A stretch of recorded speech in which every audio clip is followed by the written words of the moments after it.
The wind never stops on the Mongolian steppe. It sweeps endlessly over the rolling grasslands, carrying the scent of horses, the dust of battle, and the echoes of a people destined to change the world.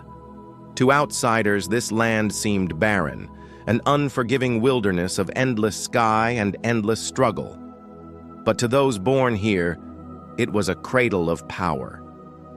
From this land would rise warriors so fast, so disciplined, and so ruthless that they would shatter kingdoms, topple empires, and bend nations to their will. In just a few decades, they would redraw the map of the known world. Their leader would be called many names: conqueror, barbarian, genius, tyrant. But history would know him best as Genghis Khan. This is the story of how the Mongols, a scattered people of herders and hunters, forged the largest contiguous empire in human history. It is a saga of blood and steel, of loyalty and betrayal, of vision and ambition. And it begins with a boy born in hardship, who would teach the world to fear the thunder of hooves. The birth of Temujin. In the year 1162, near the banks of the Onon River, a boy was born into the Borjigin clan. His father, Yesuge, was a respected chieftain. His mother, Hoelun, a woman of fierce will. They named him Temujin, after a Tatar warrior his father had recently captured. His birth was unremarkable to the world, but fate had marked him. When Temujin was still a child, his father was poisoned by rivals. Without his protection, the family was cast out by their own tribe, left to starve on the open steppe. The boy learned early that survival required cunning, courage, and an unshakable spirit.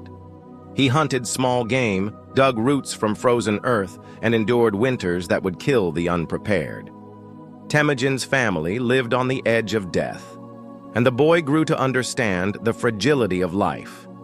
Yet hardship also taught him independence. Every betrayal burned into his memory, every injustice planted the seeds of revenge. He swore that no one would ever have the power to cast him aside again. This vow would guide his every step, shaping the leader he would become. It was not merely survival he sought, it was the power to decide his own destiny and the destiny of all who followed him. Gathering the broken. As a young man, Temujin began seeking allies among other outcasts and warriors with no tribe. These men were bound to him not by blood, but by loyalty and shared purpose. They were united by the promise of reward for merit, rather than birth. On the steppe, this was revolutionary. Temujin's vision was of a world where courage and skill mattered more than family name. He began to challenge the old ways of tribal politics, where alliances shifted like the wind and betrayal was a common currency. Instead, he enforced loyalty with both generosity and ruthless discipline. Every man in his growing band knew his place. Rewards came quickly to those who proved themselves in battle. Those who betrayed the Khan were shown no mercy. In this way, Temujin forged a force unlike any other on the steppe, one that could move as a single unit, striking with precision and speed. By uniting scattered clans under his command, Temujin planted the foundation of an empire. The broken had become his strength. The loyal had become his sword. And soon, the entire steppe would feel the weight of his ambition. The rise of Genghis Khan. By 1206, after years of conflict and alliance-making, Temujin had defeated all rival tribes. At a great Kurultai, a gathering of the steppe's chieftains, he was declared Genghis Khan, meaning universal ruler. This was more than a title. It was the birth of a new nation. The Mongols were no longer scattered clans, but a single force under one leader. The Khan introduced laws, known as the Yasa, to maintain order and unity. They governed everything from military discipline to the treatment of prisoners, creating a code that bound the empire together. Genghis Khan's army was unlike any in the world. It was built on mobility, discipline, and intelligence. Each soldier carried multiple bows, could fire accurately from horseback at full gallop, and could ride for days without rest. Their ability to strike swiftly and vanish before an enemy could respond became legendary. From this moment, Genghis Khan's gaze turned outward. The steppe was united, but his ambition reached far beyond its horizons. He sought not just survival, not just victory, but dominion over all lands his armies could reach. The first campaigns. The Tangut Kingdom of Western Xia was the Mongols' first great target. Rich and fortified, it stood in the way of expansion into China. Genghis Khan's army swept across its borders with terrifying speed, using a combination of siege weapons and relentless cavalry assaults. The Tanguts, unprepared for the Mongols' tactics, were forced to submit and become vassals. This victory brought wealth, tribute, and valuable siege engineers into Mongol service. It also gave the Khan a taste of conquest beyond the steppe. From there, the Mongols struck against the powerful Jin dynasty in northern China. They avoided direct confrontation with heavily fortified cities at first, instead cutting off supplies and attacking weaker positions to undermine Jin morale. The Jin soon learned that walls could not save them from the Mongols' reach. With each victory, the Mongols' reputation grew. Their enemies began to fear them before the battle even started, and that fear was as much a weapon as any sword or bow. The Khwarezmian catastrophe. In 1218, the Mongols sought peaceful trade with the Khwarezmian Empire. Genghis Khan sent a caravan of merchants to open relations, but the Shah, suspecting espionage, had them killed. The Khan responded with fury. In one of the most devastating campaigns in history, the Mongols crossed deserts thought impassable, striking deep into Khwarezmian territory. Cities were besieged, looted, and in many cases, destroyed entirely. Those who resisted faced annihilation. The Mongols' precision in war was unmatched. They used feigned retreats to lure armies into traps, encircled cities with lightning speed, and cut down any chance of resistance. By the campaign's end, the Khwarezmian Empire was no more. This conquest not only removed a major rival, but it also opened the way for Mongol expansion into the Middle East and Europe. The world was beginning to realize that no kingdom was beyond the Khan's reach. Thunder over the steppes. After the Khwarezmian campaign, Genghis Khan turned his attention back to the east. The Jin dynasty remained a powerful adversary, ruling over rich farmlands and heavily fortified cities. The Mongols knew that to conquer them, patience and precision would be essential. They launched raids deep into Jin territory, testing defenses and gathering intelligence. Skilled siege engineers from conquered lands built massive catapults and siege towers, allowing the Mongols to bring down walls once thought impenetrable. The Khan's strategy was not to win in a single strike, but to choke the life from his enemy. Winter offered no respite. The Mongols thrived in conditions that would cripple other armies, using frozen rivers as highways for their cavalry. Supply lines were maintained through careful planning and an intimate knowledge of terrain, proving that their power was as much in their minds as in their arms. By the mid-1220s, the Jin were forced to abandon large swathes of territory. The Mongols' relentless advance was a storm that could not be stopped. It was not a matter of if the Jin would fall, but when. Riders into the west, While the eastern campaigns raged, Genghis sent two of his greatest generals, Subutai and Jabi, on a reconnaissance mission westward. Their goal was not conquest, but intelligence. What they achieved would become legend. They swept through the Caucasus, defeating armies many times their size, and tested the defenses of the distant Rus principalities. Using deception, they lured larger forces into traps, crushing them with deadly efficiency. Their tactics were so fluid and unpredictable that entire kingdoms were left paralyzed by fear. In 1223, at the Battle of the Khalkha River, the Mongols annihilated a combined Rus and Cuman army. After the victory, they withdrew, having achieved their goal, mapping the lands and gauging the strength of future enemies. This was a warning to Europe. The Mongols could strike anywhere at any time, and no distance was safe from the thunder of their hooves. The death of the great Khan. In 1227, as the Mongols campaigned against the Tangut kingdom once more, Genghis Khan died under mysterious circumstances. Some say it was from a fall from his horse. Others whisper of assassination. Whatever the cause, his death was concealed until the campaign was complete. The Khan's body was carried back to Mongolia in secrecy. According to legend, the soldiers escorting him killed anyone who saw the funeral procession, ensuring his resting place remained unknown. Even today, the tomb of Genghis Khan has never been found. His death did not end the empire's expansion. The system he built, the laws, the army, the command structure, was strong enough to survive him. His sons and generals swore to continue his vision. The Mongol Empire had lost its founder, but the fire he had lit burned brighter than ever. The reign of Ogedei Khan, Genghis's third son, Ogedei, was chosen as Great Khan. He was a capable leader who understood that the empire's survival depended on continued expansion. Under his rule, the Mongols completed the conquest of the Jin dynasty. Ogedei also turned west once more. Under Batu Khan, the Mongols invaded Eastern Europe in the late 1230s. They sacked cities in Russia, stormed into Poland, and crushed the Hungarian army at the Battle of Mohi in 1241. The speed and coordination of their attacks stunned European observers. The only thing that halted the invasion was Ogedei's death in December 1241.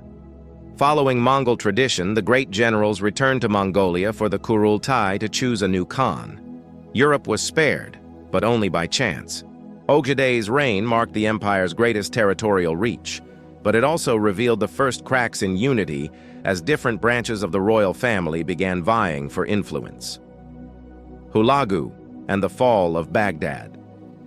In the 1250s, Hulagu Khan, a grandson of Genghis, led Mongol forces into the heart of the Islamic world. His campaign was as ambitious as it was destructive. He destroyed the assassins of Alamut, a feared sect that had long plagued rulers across the region. His greatest prize was Baghdad, the jewel of the Abbasid Caliphate. In 1258, the Mongols besieged the city, breaching its walls and unleashing devastation. Tens of thousands were killed, and the libraries, including the famed House of Wisdom, were destroyed. The fall of Baghdad shocked the Muslim world. The Caliphate, once the spiritual and political center of Islam, was no more. The Mongols had demonstrated that even the most prestigious of powers could fall before them. Yet this conquest also pushed the Mongols into conflict with the Mamluks of Egypt, a clash that would test their invincibility. The Battle of Ain Jalut. In 1260, Mongol forces pushed into Syria, capturing Aleppo and Damascus.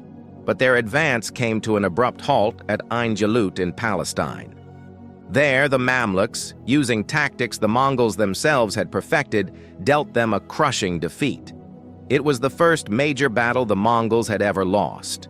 The psychological shock was immense, proving they were not invincible. The Mamluks' victory became a rallying point for Muslim resistance. The Mongols did not abandon the Middle East entirely, but their expansion slowed. Internal divisions within the empire, now split into multiple khanates, weakened their ability to mount coordinated campaigns. Ain Jalut was a turning point. It showed the world that the Mongols could be beaten, and that the tide of conquest might one day recede.